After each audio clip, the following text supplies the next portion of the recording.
अल्लाह ताला ने अपने खुदा होने का ऐलान किया, परवरदिगार ने अपनी खुदाई अपनी सल्तनत का ऐलान किया।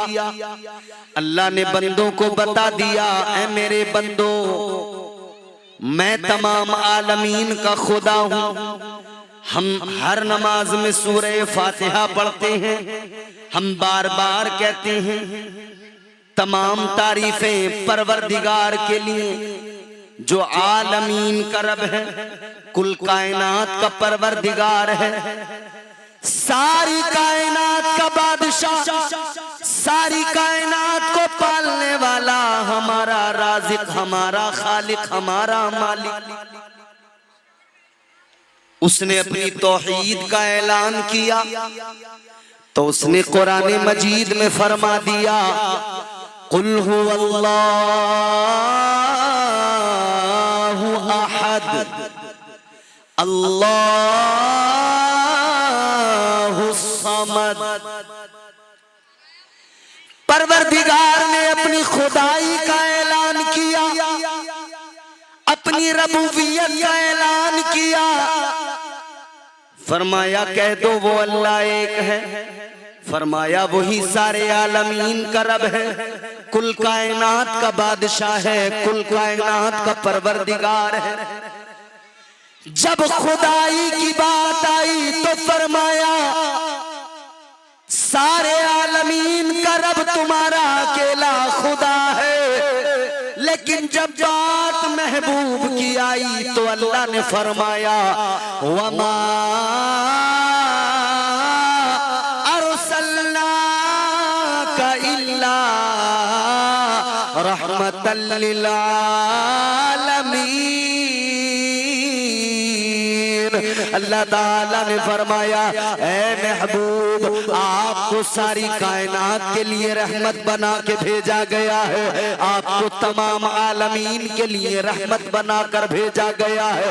पता लगा जहां जहां अल्लाह ताला की बादशाहत है, वहां वहां मेरे मुस्तफा की रसाई है। अल्लाह ताला ने अपने महबूब की अजमत का ऐलान कर दिया तो सुन्नी पुकार के कहने लगे, जमीन से आसमां तक, आसमां से लामका तक है, जमीन से आसमां तक, आसमां से लामका तक है, रसाई मेरे आका की खुदा जाने कहां तक है। आप अगर चाहें तो बोल सकते हैं, मैं तो अपना काम करूंगा ही, लेकिन आप अगर कहीं कहीं कुछ बोलेंगे ना, सुभान अल्लाह अल्हम्दुलिल्लाह, तो सवाब भी मिलेगा और पता भी लगेगा कि महफिल में जिंदा लोग बैठे हैं। अब जरा जहन करीब करो ताजदारे मदीना के आशिकों, मेरे मुस्तफा के गुलामों, अब मैं एक तुम्हें बिल्कुल सच्चाई तुम्हारे सामने रखने के लिए हाजिर हुआ हूँ। जुलूस की महफिलें भी होती हैं, जलसे भी सजाए जाते हैं, जुलूस भी निकाले जाते हैं। सारे सुन्नी कहते हैं हमारा नबी लाजवाब, सारे सुन्नी ऐलान करते हैं हमारा नबी लाजवाब, मुस्तफा लाजवाब है। कितने लाजवाब हैं हम आशिक ऐलान करते हैं, झंडे उठा उठा कर, हाथ उठा उठा कर नारे लगाते हैं, सरकार की आमद मरहबा, मुख्तार की आमद मरहबा। हम दुनिया को बताते हैं कि ताजदार मदीना का यौम विलादत आ गया। आशिक सजे हुए नजर आते हैं, आशिक सफेद लिबास में मलबूस नजर आते हैं, लेकिन अजीजा ने गिरामी उल कद्र, आप जरा एक लम्हे फिक्र है तवज्जो करीब कीजिए। जुलूस करने के बावजूद भी, जलसे करने के बावजूद भी, नबी को लाजवाब मानने के बावजूद भी, मुस्तफा जाने रहमत की अजमतों के कसीदे पढ़ने के बावजूद भी आज हमारी हालत क्या है? आज हमारी हालत ये, एक तरफ तो हम नबी का का जुलूस निकाले, दूसरी तरफ दिल से अदावत न निकाल सके। एक तरफ तो नबी की महफिलें सजाए, दूसरी तरफ दिल को जिक्र मुस्तफा से न सजाए, दूसरी तरफ दिल को मुस्तफा जाने रहमत की मोहब्बत से न सजाए। आप कहेंगे जनाबे वाला हम तो नबी से बड़ी मोहब्बत करते हैं, बड़ा प्यार किया करते हैं। ऐ मेरे अजीजों, मोहब्बत जिसको आप कहते हैं वो मोहब्बत मुकम्मल नहीं है, वो मोहब्बत अधूरी है। इसलिए कि जब दिल में नबी की मोहब्बत होगी तो दिल में फिर किसी मोमिन के लिए बुग़्ज़ नहीं होगा, फिर किसी मोमिन के लिए हसद नहीं होगा, दिल के अंदर कीना नहीं होगा, दिल बिल्कुल पाक होगा। मोमिन की मोहब्बत दिल के अंदर होगी। आका ने फरमाया मोमिनों का रिश्ता ऐसा है जैसे जिस्म जान का रिश्ता होता है, जिस्म और रूह का रिश्ता होता है। आज क्या हालत हो गई, आपस में इतने इख्तिलाफात है, आपस में इतनी दूरियां हैं। हमने व्हाट्सएप पे स्टेटस लगा दिया, हमने फेसबुक पर रील्स बना के डाल दी, हम जुलूस में गए, आका का मीलाद मनाया, हमने स्टेटस लगाया, आलम इस्लाम को नबी का मीलाद मुबारक हो। लेकिन भाई से नाराजगी है, भाई से घर में बातचीत बंद है। क्या ही अच्छा होता नबी के मीलाद के मौके पर व्हाट्सएप पे स्टेटस बाद में लगता, नाराज भाई के पास हम जाते और जाके कहते ऐ मेरे भाई आज मुस्तफा की मीलाद का मौका है, आज परवरदिगार अपनी रहमतें लुटा रहा है। ऐ मेरे भाई मुझसे जो भी गलती हो गई हो, नबी की मीलाद के मौके पर अल्लाह के वास्ते मेरी गलती को मुआफ कर दे।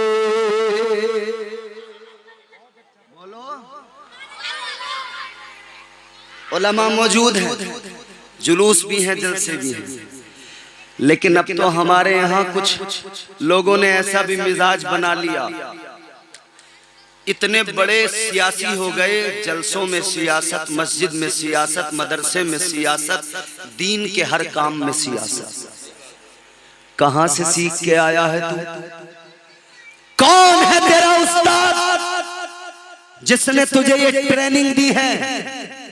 एक बात अच्छी तरह याद रखना, दीन क्या है इसको समझ लो। मस्जिद अल्लाह का घर है, नमाज अदा की जाती है। जिस तरह नमाज दीन है उसी तरह मस्जिद भी दीन में शामिल है। नमाज दीन, मस्जिद भी दीन। और जिन मदरसों में खुदा का कलाम पढ़ाया जाता हो वो मदरसे भी अल्लाह का दीन ही है। जहां दीन सिखाया जाए वो मदरसे भी दीन। एक बात मेरी दिल की तख्ती पे नरपत नगर और अतराफ के मुसलमानों दिल की तख्ती पे लिख के लेके जाना, तुम किसी से भी अदावत कर लो, किसी से भी दुश्मनी कर लो, मामला इधर का है, जैसे भी होगा निपट जाएगा। मगर याद रखना, अगर मदरसों में सियासत की, मस्जिदों में सियासत की, तो ये मामला यहाँ पर नहीं रह जाएगा, बल्कि ये सियासत दीन के खिलाफ होगी, ये सियासत अल्लाह के दीन के खिलाफ होगी। और याद रखना, अगर तुम दीन के साथ मुखालिफत करोगे, मुस्तफा के दीन के मुकाबले खड़े हो जाओगे, तो ये अच्छी तरह समझ लेना, न दुनिया में कोई पुरसाने हाल होगा, न मैदान महशर में कोई पुरसाने हाल होगा।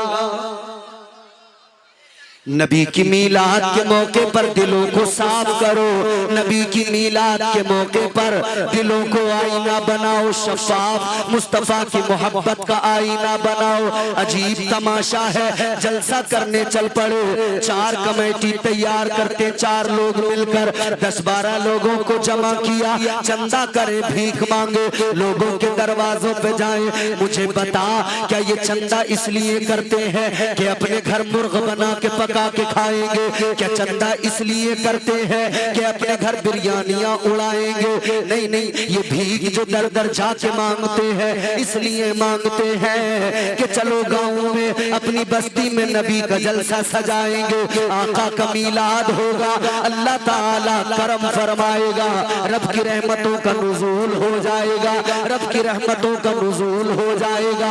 4 लोग चले, 2 लोग चले, 10 चले या 20 चले, मगर पीछे पीछे उनके मुखालिफ भी चले, पीछे पीछे बाइकाट करने वाले भी चले, पीछे पीछे वो भी चले। अरे मियाँ क्या बेवजह के तमाशे लगाए हैं, क्या खामखा के जलसे सजाएंगे, क्या करेंगे, खामखा रात भर करत जगा करेंगे। अरे कहाँ मर गई गैरत, कहाँ सौदा कर दिया अपनी गैरत का। याद रखो जब तक मुसलमान की गैरत जिंदा थी किसी की मजाल नहीं थी, मुसलमान को आंख उठा के देख लेता।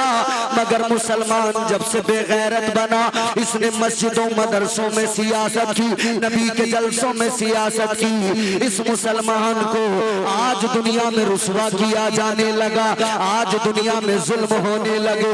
एक जुमला दर्द के साथ कहता हूँ, तकलीफ है मगर कहता हूँ, अगर आज मुसलमानों ये मुसीबतें आज हैं जो आज हमारे साथ ये तकलीफें हैं, मेरा विजदान कहता है तकलीफ के साथ कह रहा हूँ, ये कहीं ना कहीं हम पर खुदा की गैबी मार है।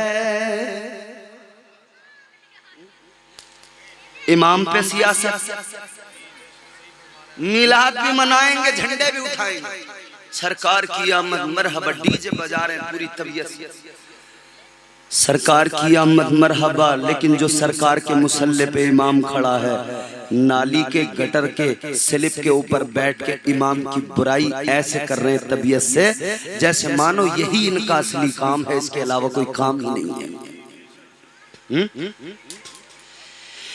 याद रखना मेरे अजीजों, अगर दीन में सियासत आएगी तो सिवाय रुसवाई के कुछ हाथ नहीं आने वाला है, सिवाय बर्बादी के कुछ हाथ नहीं आने वाला है। आओ आज के इस मिलादुन नबी के मौके पर इस महफिल में ये अकीदा मजबूत कर लो और ये अज़्म करके उठना यहाँ से कि आज के बाद में, आज की महफिल में ये इरादा करना कि इंशाअल्लाह आज के बाद में कभी किसी मुसलमान के खिलाफ दिल में बुग़्ज़ और हसद नहीं रखेंगे, कभी किसी मोमिन से, कभी किसी मोमिन से हम कोई सियासी झगड़ा आपसी इख्तिलाफात नहीं रखेंगे, बल्कि हम मोमिन हैं, हमारा रिश्ता जिस्म जान का है, हमारा जहां भी मोमिन भाई होगा हुजूर ने ईमानी रिश्ते का भाई उसको बना दिया है। हम अपने हर भाई को सीने से लगाएंगे, उसकी गलतियों को नजरअंदाज करेंगे और अपने भाई को सीने से लगा के कहेंगे, ऐ मेरे भाई अगर गलती मुझसे हो तू भी नजरअंदाज करना,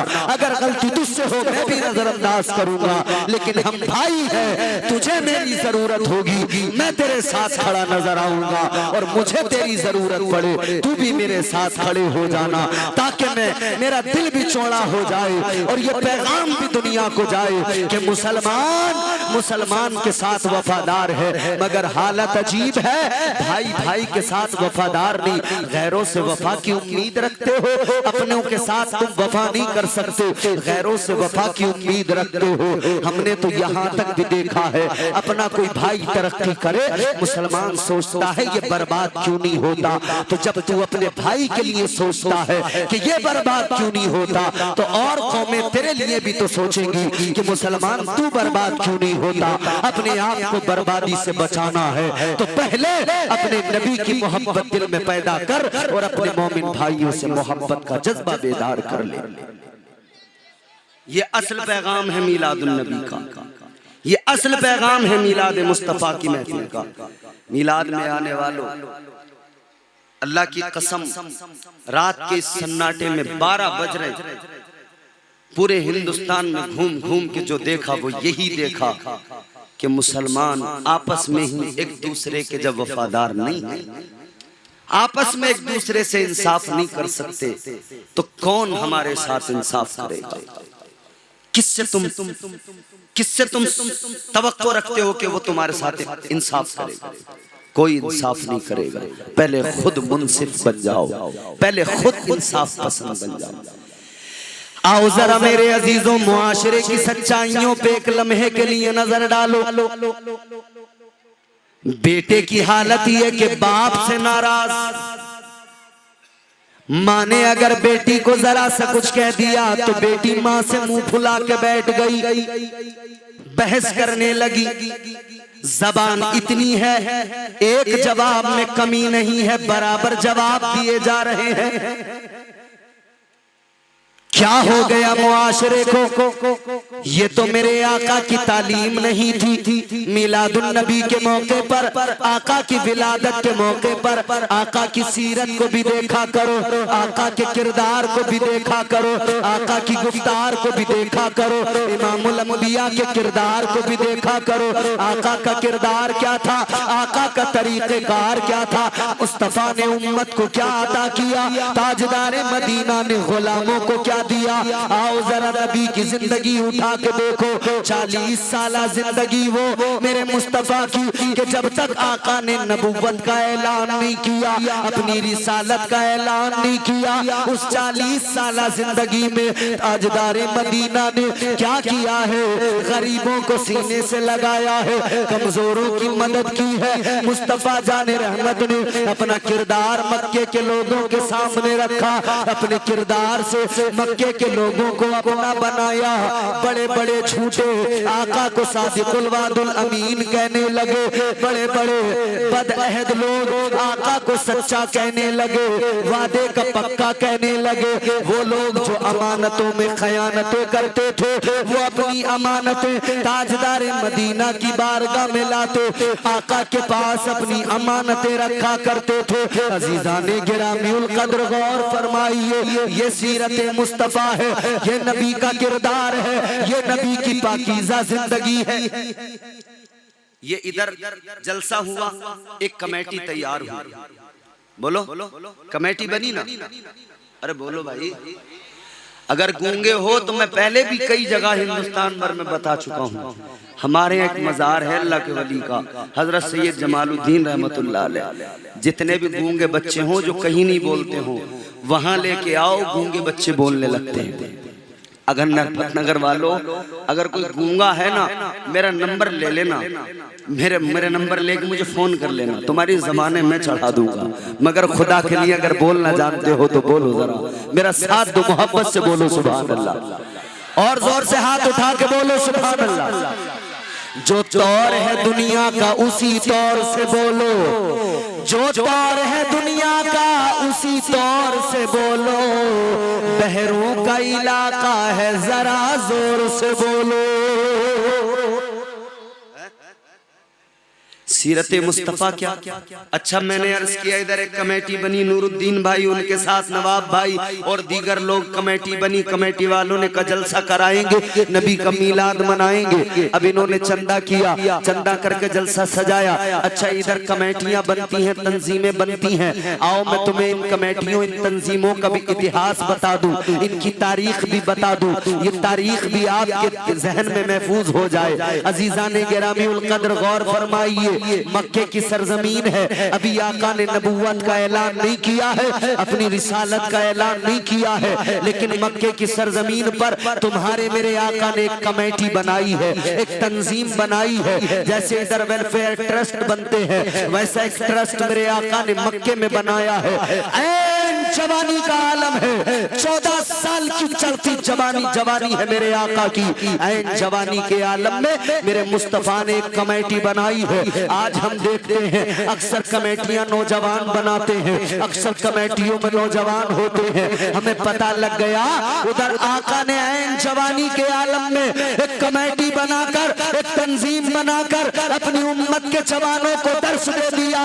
ऐ जवानों, तुम पर यह जिम्मेदारी है कमेटियां बना बना कर वो काम करना जो काम तुम्हारे पैगंबर ने किया। अब कमेटी बनाई मेरे आका, क्या काम था उस कमेटी का? ताजदारे मदीना वाली ये कायनात ने जो कमेटी बनाई, जो तंजीम बनाई, उसका काम क्या था? उसका काम ये था, सारे मक्के के अंदर तलाश किया जाता कौन गरीब है, कौन परेशान हाल है, कौन मुफलिस है, कौन तंगदस्त है, किसकी जिंदगी में दर्द ही दर्द है। इस कमेटी का काम ये था, ये कमेटी गरीबों की मदद किया करती थी, ये कमेटी कमजोरों का सहारा बनती थी, ये कमेटी गरीबों को दिलासे और सहारे दिया करती थी। अल्लाह अल्लाह मेरे आका इस कमेटी को बनाने के बाद में इस कमेटी से यही काम लिया करते थे, आका इस तंजीम से यही काम लेते थे। मुस्तफा जाने रहमत ने एक मर्तबा अपनी तंजीम की एक मीटिंग बुलाई, आका ने अपनी कमेटी को इकट्ठा किया, हुजूर ने मीटिंग बुलाई, ताजदारे मदीना उस कमेटी के अंदर गुफ्तगू फरमा रहे हैं कि हमें गरीबों की मदद करना है, हमें कमजोरों का ख्याल करना है। आका की इधर मीटिंग चली है कि इधर आका के कान में किसी के रोने की आवाज आई। मेरा वक्त भी पूरा हुआ चला है, बात को खत्म करने लगा हूँ, तवज्जो करो, सलीके से सुनो। ताजदारे मदीना के कानों में किसी के रोने की आवाज आई। आका ने उस आवाज को सुना।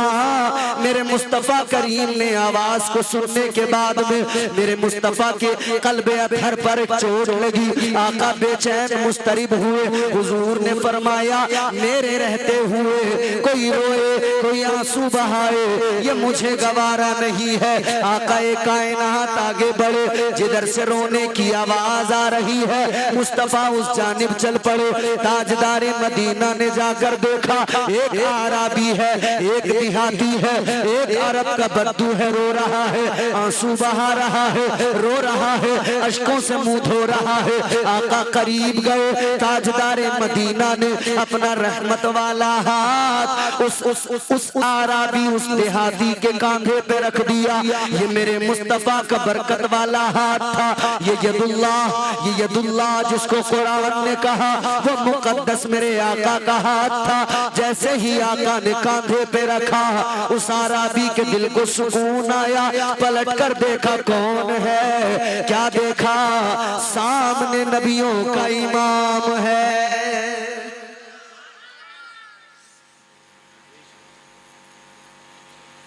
तो सामने हुजूर है, मुस्तफा जाने रहमत है।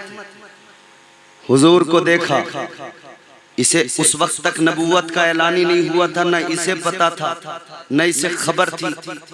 बस इतना जरूर जानता था कि ये अब्दुल्ला के बेटे मोहम्मद हैं जो सारे मक्के में बेमिसलो बेमिसाल है। इतना जानता था बेनजीर है, इतना जानता था बेमिसाल है। उनके जैसा कोई कौनैन में आया ही नहीं। इधर देखो नौजवानों, ए भैया मेरी तरफ जोर से बोलो सुभान अल्लाह। ऐसे नहीं यार, तड़प के बोलो ना सुभान अल्लाह। उनके जैसा कोई कौनैन में आया ही नहीं, उनके जैसा कोई कौनैन में आया ही नहीं। आता भी कैसे जब अल्लाह ने बनाया ही नहीं। ऐसा कोई महबूब हुआ है न कहीं है, ऐसा कोई महबूब हुआ है न कहीं है। बैठा है चटाई पे मगर अर्श नशी है। इसने पलटकर हुजूर को देखा, हुजूर ने इसको देखा। आका ने फरमाया तेरी आंखों में आंसू किस लिए, रोने की वजह क्या है, रोने का सबब क्या है, क्यों रोता है। इसने इतना सुना तो फिर और ज्यादा रोने लगा। आका ने फरमाया सीने से लगाकर, ए आराबी रोने की वजह बता, क्योंकि तू ये भी अच्छी तरह से जान ले मैं मोहम्मद अब्दुल्ला का बेटा रोने वालों को हंसाने आया हूँ। ताजदारे मदीना ने फरमाया रोता क्यों है? कहने लगा क्या बताऊं, जुल्म हुआ है इसलिए रोता हूँ, तकलीफ में हूँ इसलिए रोता हूँ, परेशानी में हूँ इसलिए रोता हूँ। आका ने फरमाया परेशानी बता, तकलीफ बता। कहने लगा क्या बताऊं, मैंने मक्के के बड़े बड़े सरदारों को अपनी तकलीफ बताई, लेकिन किसी ने मेरी फरियाद नहीं सुनी है, किसी ने मेरी बात नहीं सुनी है। आका ने फरमाया ये भी अच्छी तरह जान ले, दुनिया में जब कोई किसी की फरियाद नहीं सुनता हो, वो अपनी फरियाद मुझे सुनाए, क्योंकि मैं ऐसे ही कमजोरों की फरियाद रसी के लिए आया हूं। इसने कहा मेरी तकलीफ बड़ी है, हुजूर ने फरमाया मेरी रहमत बड़ी है। कहने लगा एक मक्के का बहुत बड़ा मालदार अमीर कबीर सरदार आदमी, मक्के का चौधरी मुखिया, जैसे हमारे यहाँ होते हैं ना गांव में एक मुखिया, प्रधान, प्रधान तो प्रधान ठहरा, प्रधान के चेले चपाटे भी प्रधान से कम नहीं होते, समझ रहे हो? काम का न काज का, दुश्मन अनाज का, दिन भर प्रधान की रोटियां तोड़ेगा। जैसी सुबह को आंख खुलेगी बस मंजन रगड़ता रगड़ता प्रधान जी की बैठक पे, अस्सलाम वालेकुम, चाय भी प्रधान के घर जाकर पी रिया। और दुनिया में प्रधान की तारीफें इतनी कर रहा है, इतनी कर रहा है, चाहे प्रधान रास्ते के रास्ते खा गया हो, समझ रहे हो? पूरे पूरे रास्ते खा गया, कॉलोनियां आई, कॉलोनियां 5-5 हजार का कमीशन खा गया, और कह रहा ये चमचा, अरे क्या ऐसी तो प्रधानी ने हुई है गांव में आज तक जैसी अब हो रही है। प्रधान बहुत आए गांव में, ऐसा कोई प्रधान नहीं था, हमारे प्रधान जी ने ये कर दिया, वो कर दिया, वो गांव का मेन रास्ता टूटा हुआ होगा उसका जिक्र नहीं करेगा चमचा, जंगल के बताएगा, वहां पे डोलें ठीक करवा दी, वहां पे नाला खुदवा दिया, वहां पे ये करवा दिया। अरे कितना अच्छा होता ये प्रधान को सलाम न करते, सुबह होती प्रधान की बैठक पे बाद में जाते, पहले बादब मस्जिद में नमाज पढ़ के बादब खड़ा होता और कायनात के सबसे बड़े प्रधान को, अपने आका को खड़े होकर कहता या नबी सलाम अलैका, या रसूल सलाम अलैका, कहता मुस्तफा जाने रहमत पे लाखों सलाम, शमे बज़ में हिदायत पे लाखों सलाम।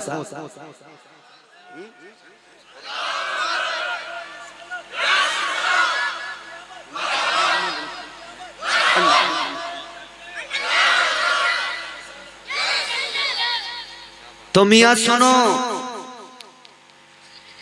उसने कहा कि हुजूर मक्के का एक बड़ा चौधरी है, सरदार है, उसके पास है मेरा कर्ज, मेरे पैसे नहीं देता, उसके चेले चपाटे में जाता हूं पहले ही भगा देते हैं, पहले मुझे निकाल देते हैं। मैंने बड़े बड़े मक्के के सरदारों से शिकायत की मगर कोई नहीं जाता उसके पास, कोई मेरी बात को नहीं सुनता, कोई मेरी फरियाद को नहीं सुनता। इतना सुना तो इमामुल अंबिया ने फरमाया कौन है वो सरदार जिसने तेरा कर्ज दबा के रखा है, कौन है वो सरदार जो तेरे पैसे नहीं लौटाता। इतना सुना ना तो वो कहने लगा मैंने बड़े बड़े सरदारों को बताया, बड़े बड़े अमीरों को बताया, वो कुछ नहीं कर पाए, आप क्या कर पाएंगे। मेरे आका ने फरमाया बोल तो जरा कौन सा ऐसा सरदार मक्के में पैदा हो गया जो मोहम्मद अरबी के होते हुए जुल्म करे, कौन सा ऐसा सरदार मक्के में पैदा हो गया जो महबूब खुदा के होते हुए किसी गरीब का हक न दे। आका ने फरमाया बोल। ये कहने लगा उस सरदार का नाम अमर बिन हशाम है। कहने लगा वो मक्के का बड़ा सरदार है, कौन है वो सरदार वही जिसको अबुल हिकम कहा जाता था, मगर मेरे मुस्तफा ने अबुल हिकम को अबू जहल एक मर्तबा कह दिया। सारा जमाना अबू जहल कहने लगा मुस्तफा जाने रहमत का दुश्मन है, अदावत रखता है, और अदावत भी इतनी रखता है, खुदा की कसम आप तारीख के सफात पलट कर देखो, मंसूबे बनाता रहा, कैसे तकलीफ पहुंचाऊं, तकलीफ पहुंचाने की साजिशें करता रहा। कभी रास्ते में कांटे डाल दिए, कभी रास्ते में गड़ा खोद दिया, कभी ऊंट की ओजड़ी आका के जिसमें अथर पे डाल दी। यही तो सब किया था ना। इतनी ज्यादा अदावत थी ना आका से, अदावत इतनी ज्यादा थी। एक मर्तबा इसने क्या किया, एक रास्ते में गढ़ा तैयार किया, ये देखता था आका नमाज़े फज्र के लिए जाते थे। इसने देखा कि उस वक्त में जरा अंधेरा होता है, इसने एक गढ़ा रास्ते में तैयार किया। ये सोच रहा था जब आएंगे सुबह को, अंधेरा होता है, नजर कुछ नहीं आएगा, गढ़े के अंदर गिर जाएंगे। ये तकलीफ पहुंचाना चाहता था, मगर नादान था, नहीं जानता था फानूस बन के जिसकी हिफाजत हवा करे, वो शम्मा क्या बुझे जिसे रोशन खुदा करे। इसने मंसूबा बनाया, प्लानिंग बनाई कि गले में गिर जाएंगे, नजर कुछ नहीं आएगा, अंधेरा होगा, मगर नहीं जानता था जो नबी अपने नूर से सारी कायनात को रोशन करने आया हो, कौन सा अंधेरा है जो उस नबी को तकलीफ पहुंचाए। बल्कि आका की शान तो ये है अंधेरों में जाए, आका पहुंचे उजाले हो जाए, नबी मुस्कुराए उजाले हो जाए। मेरे मुस्तफा हैं बड़ी शान वाले, मेरे मुस्तफा हैं बड़ी शान वाले, अंधेरों में हंस दे तो कर दे उजाले। अजीजों, इसने तो नबी को तकलीफ देने के लिए किया था, लेकिन जब आगे मुस्तफा जाने रहमत तो गए, नूर वाले हैं आका, आका तो गुजर गए। अभी ये सुबह को गया, इसने कहा देखूं तो जाकर गिरे कि नहीं गिरे। मुस्तफा को गिराना चाहता था, लेकिन नतीजा ये निकला कि खुद ही जाकर उसमें गिर गया। इसीलिए तो हम कहते हैं ना, जैसी करनी वैसी भरनी, ना माने तो करके दे, जन्नत भी है दोज़ख भी है, ना माने तो मर के दे, पता लग जाएगा। जल्दी आखिरी बात सुन। हुजूर ने हाथ पकड़ा, चल मेरे साथ। दरवाजा जाके खटखटाया अबू जहल का, अंदर से आवाज आई, कौन? मेरे आका ने फरमाया मैं अब्दुल्लाह का बेटा मोहम्मद अरबी सल्लल्लाहु अलैहि वसल्लम। अबू जहल तक खबर पहुंचाई उसकी बहन ने, अबू जहल तेरे दरवाजे पे अल्लाह का महबूब आया है, मोहम्मद अरबी आए हैं। खुदा की कसम नाम सुना था कि थर्राने लगा, कांपने लगा, कहने लगा काम पूछो, काम क्या है? ताजदार मदीना की बारगाह में अर्ज किया गया, या रसूल अल्लाह काम क्या है? आका ने फरमाया गरीब का हक दिलाने आया हूँ, जिसका कर्ज दबाया है उसका कर्ज वापस दिलाने आया हूँ। जितना उसका कर्ज था ना, अबू जहल लेके आया, उससे भी थोड़ा ज्यादा लेके आया, ला कर दे दिया। हुजूर ने उसको दिया, वो मुस्कुराता मुस्कुराता वापस चला गया, नबी के गीत गाता हुआ वापस चला गया। इधर मेरे आका भी आ गए। अबू जहल से सवाल किया गया, तू तो बड़ा मक्के का सरदार बना फिरता है, तू तो बड़ा चौधरी बना फिरता है, अपने रोबो दबदबे की बातें करता है, क्या हुआ? क्यों पसीना आ गया? क्यों सारा कर्ज वापस लौटा दिया? इतना सुना तो अबू जहल कहने लगा, सुनो सुनो, जब वो मेरे दरवाजे पे आए, उन्होंने मेरा दरवाजा खटखटाया, मुझे यूं लगा जैसे मेरे घर में जलजला आ गया है। मुझे लगा कि मैं अपने ही घर में दब के मर जाऊंगा। नबूवत का रौब था, रिसालत का रौब था, खुदा की कसम थर्रा गया, कांप गया, ऐसी हैबत तारी हुई, लाकर सारा कर्ज वापस कर दिया। अब जरा तवज्जो करो मेरे अजीजों, आका की कमेटी ने क्या काम किया? गरीबों के हक दिलाए। आका की कमेटी ने क्या काम किया?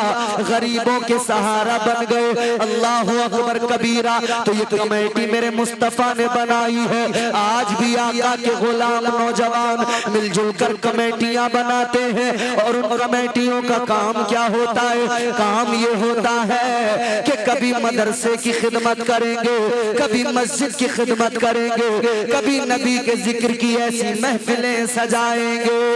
खुदा की कसम ये महफिलें सजाने वाले खुश हो जाए। ये जो कमेटी बनाकर तुम दर दर भीख मांग के महफिल सजाते हो, ये कमेटी आज तुमने इधर बनाई है, उधर कल कयामत में अल्लाह ताला के प्यारे रसूल ताजदारे मदीना की कमेटी उधर तुम्हें इंशाअल्लाह मेरा यकीन है वो कमेटी भी तुम्हें मिल जाएगी। कल मैदान कयामत इंशाअल्लाह उसी कमेटी के साथ में आका परवाने जन्नत देकर जन्नत में दाखिल फरमाएंगे।